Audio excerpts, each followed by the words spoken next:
The team at Technology for Hotels knows how busy you are, so we've created this concise briefing to keep you up to date on key happenings in the hotel industry. Before we dive in, we would also like to wish you all a very Merry Christmas and all the very best for 2025. All right, let's dive into this week's 5-Star Weekly Briefing. Starting with new openings and developments, it looks like a lot of exciting projects are underway down under. Yeah, it really does. In Geelong, the Crown Plaza is set to become the city's largest hotel. It's a $120 million partnership between IHG Hotels and Resorts and Plenary Group. Yeah. And it's expected to open in 2026. And it seems like IHG is making a big push in Australia, because they've also just opened the Crown Plaza Mawson Lakes in Adelaide. That's right. This one is a bit different. This one's already welcoming guests. This $70 million 7-story hotel, developed by Peligra and 17, is aiming to become the go-to premium accommodation in northern Adelaide. So what makes it stand out in a crowded market? Well, think sleek rooms, a restaurant emphasizing local flavors, and versatile event spaces. It seems they've tried to anticipate the needs of both business and leisure travelers. Interesting. And while IHG is making waves in Australia, Accor is preparing for a major expansion in 2025. That's right. They've got some really unique properties lined up, including Australia's first 25 hours hotel in Sydney, a Mondrian on the Gold Coast, and a stylish tribe hotel in Auckland, New Zealand. Each of these brands brings a distinct personality and design aesthetic to the market. Yeah, it's like they're trying to capture a wide range of traveler preferences. But Accor isn't the only one with ambitious plans. Radisson Hotel Group has been busy in the Asia-Pacific region as well. Oh yeah, they have. They've actually just finished a very successful 2024, adding 15 new properties in the region, including debuts for the Radisson Red brand in Vietnam and Thailand, and their first Radisson Collection property in Sri Lanka, and they're showing no signs of slowing down. With even more openings planned for Thailand, Vietnam, Australia, and New Zealand in the coming year. It sounds like there's a lot of confidence in the continued growth of the travel industry in the Asia-Pacific region. So with all this expansion, are there any notable acquisitions or investments happening as well? Definitely. Star Hotel Group has just purchased the Rydges Mackay Suites and the Mackay Central Retail Center. What makes this acquisition so significant? Well, according to CBRE Hotels National Director Wayne Buns, it's a strategic combination of a flagship hotel, a popular pub, and a successful retail space. This multifaceted approach could be a model for other investment groups looking to diversify their holdings. Interesting. Now let's move on to industry trends. There's a lot happening in this space, from sustainability initiatives to the growing role of AI. What are some of the highlights from this week's briefing? Well, sustainability is a major focus, and it's great to see hotels taking concrete steps to reduce their environmental impact. TFE Hotels is leading the way with their Quincy Melbourne property, which has just become the first hotel in Victoria to achieve climate-active, carbon-neutral building certification. So what does that certification actually mean in practical terms? Essentially, it means they've offset their carbon emissions, taking responsibility for their environmental footprint. This achievement aligns with their ambitious goal of achieving net zero emissions across all their properties by 2050. That's an impressive commitment. It's not just about making promises, but about taking real action. Now let's shift gears a bit to something a little more lighthearted. The briefing mentioned a unique Christmas celebration at the Sofitel Sydney Darling Harbour. Yes. They partnered with Royal Far West, a charity that helps country children access healthcare and education. They organized a special event where Santa Claus sailed down the 35-story hotel. Wow. That's definitely a unique way to spread Christmas cheer. It really is. It was all made possible by a window cleaning company that volunteered their services. It's a heartwarming example of how businesses can use their resources to give back to the community, especially during the holiday season. Absolutely. Now let's dive into a topic that's been generating a lot of buzz: the rise of artificial intelligence in the hotel industry. It seems like AI is no longer a futuristic concept, but a reality that's shaping the guest experience. That's right. AI is becoming increasingly integrated into hotel operations. From AI-powered chatbots that handle guest inquiries to predictive analytics that help hotels personalize recommendations and services. So it's not just about robots delivering room service then? Not quite yet, although that's certainly a possibility down the line. Think of AI as a tool that enhances efficiency and personalization. Imagine smart rooms that adjust to your preferences, predictive maintenance systems that prevent any inconveniences during your stay, and data-driven insights that allow hotels to anticipate your needs before you even ask. It sounds like AI has the potential to revolutionize the guest experience, making it more seamless and tailored than ever before. But are there any ethical considerations that come with this increasing reliance on AI? That's a very important question. As with any new technology, it's crucial to consider the potential downsides. We need to ensure that AI is implemented responsibly, addressing concerns about data privacy and algorithmic bias. It's a conversation that the industry needs to have openly and honestly as AI becomes more prevalent. Okay, that's a good point. It's easy to get caught up in the excitement of new technology, but we need to be mindful of the potential pitfalls as well. Now shifting gears again. The briefing also highlighted the continued strength of the boutique hotel sector, even in a somewhat uncertain economic climate. That's right. Boutique hotels are proving to be resilient. And EVT Hotels and Resorts is a great example. They've managed to expand their portfolio to include both luxury properties like the Old Clare in Sydney and more affordable options like the Ultimo, also in Sydney. This demonstrates that the boutique concept can be successful across different price points. So what's the key to their success? Is it simply about offering a more unique and personalized experience compared to larger chain hotels? It's definitely a part of it. Boutique hotels often excel at creating a strong sense of place, telling a story, and offering a more intimate and curated experience. They tap into the desire for something different, something that reflects the local character and provides a more authentic travel experience. It seems like travelers are increasingly looking for those unique and memorable experiences, regardless of their budget.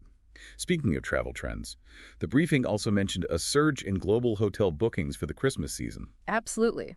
Bookings are up significantly compared to last year, with Australia and Germany leading the charge. Data from SiteMinder indicates longer stays and extended booking times, suggesting that travelers are feeling more confident and are willing to splurge on their holiday getaways. Cities like Sydney and London are particularly popular destinations for New Year's Eve celebrations. It sounds like people are eager to get away and celebrate after a challenging year. Exactly. And it's not just about the destination, it's about the overall experience. Travelers are seeking out hotels with on-site activities, premium amenities, and those special touches that make a stay memorable. It seems like there's a growing emphasis on experiential travel. And speaking of experiences, the briefing highlighted a fascinating trend they're calling the Taylor Swift effect. Oh, yeah. The Eras Tour has definitely had a noticeable impact on the hospitality industry.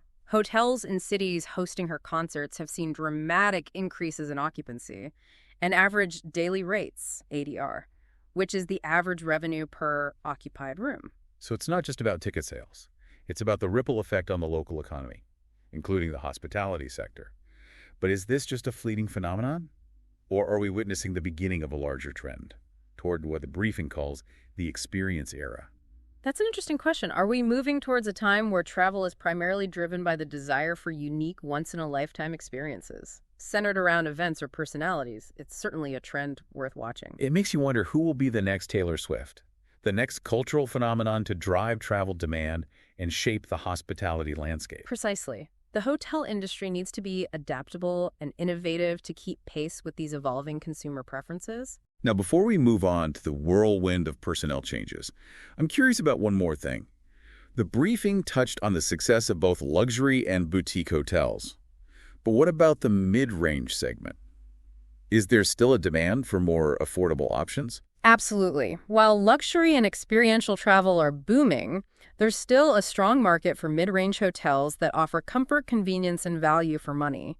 It's all about finding the right balance and catering to a diverse range of traveler needs and budgets. That makes sense. Not everyone can afford a five-star getaway. But that doesn't mean they don't want a comfortable and enjoyable travel experience. Exactly. It's a good reminder that the hospitality industry needs to be inclusive and cater to a broad spectrum of travelers. Now, are you ready to delve into the world of stars in motion? We've got a lot of personnel changes to cover. Let's do it. It seems like there's always someone making a move in the hotel world. All right, let's start with the latest appointments and see who's landed where this week. Okay, great. First up, we have Ian Charlton taking on a new challenge as general manager at Accor, overseeing Pepper Salt Resort and Spa Mantra on Salt Beach, and Bale host speaker. It sounds like quite the juggling act. What qualities do you think are essential for success in a role like that? I'd say a strong understanding of each brand's identity, the ability to adapt to different guests' expectations, and, of course, exceptional leadership skills to motivate and inspire the teams at each property. Absolutely. Meanwhile, on the Gold Coast, Ben Carroll is stepping into the position of Rooms Division Manager at Mercure Gold Coast Resort. And in the Hunter Valley Minor Hotels, has appointed Mark Hodge as Cluster General Manager for Oaks Cypress Lakes Resort and Elysia Wellness Retreat. These appointments highlight the importance of experienced leadership in driving success for individual properties and larger brands. Yeah, it's fascinating to see how these career paths evolve within the industry. Now let's head across the Tasman Sea to New Zealand, where Matthew Simister is taking charge at Hotel Indigo Auckland. And he's joined by a dynamic duo, Alice Scott, as Director of Sales and Marketing, and top chef Yutak Sun, who will be overseeing the hotel's culinary offerings. It seems Hotel Indigo Auckland is putting together a team focused on delivering a well-rounded guest experience from marketing and operations to exceptional dining. Speaking of culinary talent over in Sydney Capella, Sydney has welcomed experienced pastry chef Arthur Correa to their team. And we also have Bhupesh Sanan, who has moved from Meriton Suites Liverpool to take on the role of General Manager at Meriton Suites Kent St. Sydney. It's always great to see individuals progressing within a company and taking on new leadership responsibilities. Now let's talk about some key strategic appointments within Radisson Hotel Group. Tim Corden has been appointed COO for Southeast Asia and the Pacific, in addition to his existing role in the Middle East and Africa. Yeah, this dual role is quite significant. It suggests that Radisson sees strong potential for growth and alignment across these regions, and they're leveraging Tim Corden's expertise in hotel openings and market expansion to lead the charge. And to further strengthen their expansion strategy, they've brought in Rob Collier as Managing Director for Future Openings, focusing specifically on Southeast Asia and the Pacific. Rob Collier brings a wealth of experience from his previous role in the Middle East and Africa, and his appointment underscores Radisson's commitment to establishing a strong presence in these rapidly growing markets. It sounds like they're assembling a powerful team to drive their expansion plans. And finally, we have a major appointment in the luxury sector. Gerner Group has appointed Peter Krinnis as their Group Chief Operating Officer of Hospitality. This is a significant move that signals Gerner's ambition to elevate their luxury offerings. Peter Krinnis brings over 2 decades of experience from Crown Resorts, a name synonymous with high-end hospitality. So what can we expect to see from Gerner under his leadership? I anticipate a focus on creating truly exceptional guest experiences, with an emphasis on personalized service, world-class amenities, and a meticulous attention to detail. Think Michelin-starred dining, luxurious spa facilities, and a level of personalized service that anticipates every need. It sounds like they're aiming for the pinnacle of luxury and exclusivity. Precisely. And with Peter Krinnis at the helm, they have the expertise and vision to achieve it. This appointment could very well redefine luxury hospitality in the region. Well, that's quite a lineup of appointments highlighting the dynamism and growth within the hotel industry. But beyond the individual stories, what larger trends do these personnel changes reflect? I think we're seeing a focus on strategic leadership, particularly in areas like expansion, brand development, and the integration of technology. The industry is attracting top talent with diverse experience, indicating a forward-thinking approach and a commitment to innovation. It's also interesting to see the emphasis on culinary talent, with several appointments highlighting the importance of exceptional dining experiences as part of the overall guest experience. Absolutely. Food is no longer just a necessity. It's a central element of the travel experience. And hotels are recognizing the need to invest in top culinary talent to create memorable dining experiences that differentiate them from the competition. All right, I think we've covered a lot of ground here. We've explored new developments, discussed emerging trends, and delved into the latest personnel moves. It's been an insightful look into the dynamic and evolving landscape of the hotel industry. Okay, with that, we've reached the end of this week's deep dive into Technology for Hotels 5-Star Weekly Briefing. We hope you found this concise overview of the hotel industry's latest happenings informative and insightful. And remember, if you're eager to learn more from the leaders shaping the future of hospitality, be sure to check out the 5-Star Conversations podcast. Until next week, happy travels, stay curious, and remember, the world is your oyster waiting to be explored. That wraps up this week's 5-Star Weekly Briefing.